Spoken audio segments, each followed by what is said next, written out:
Mark శంకర్కి సంబంధించి ఒక summer క్యాంప్కి వెళ్ళారు. సమ్మర్ క్యాంప్కి వెళ్తే అక్కడ అంటే నా వైఫ్కి ఫోన్ వచ్చింది, ఇట్లా ఫైర్ యాక్సిడెంట్ అయింది, స్కూల్ మన సమ్మర్ క్యాంప్ స్కూల్ నుంచి ఫోన్ చేశారు.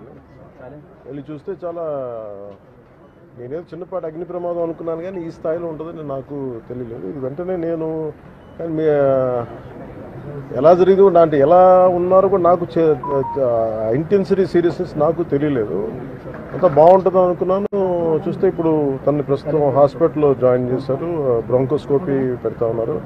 Very tragic news. పాపం తన పక్కనే కూర్చున్న క్లాస్మేట్ మొత్తం 3rd degree బర్న్స్, తినికి కూడా కొంత బర్న్స్ అని చెయ్యి మీదను కాలు మీద, లోపల చాలా వరకు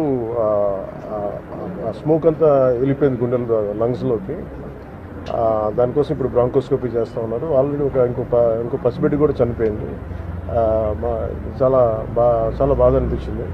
దాదాపు 30 మంది పిల్లలు ఈ సమ్మర్ క్యాంపు సంబంధించిన దురదృష్టకరమైన సంఘటన. Quiet an unfortunate incident.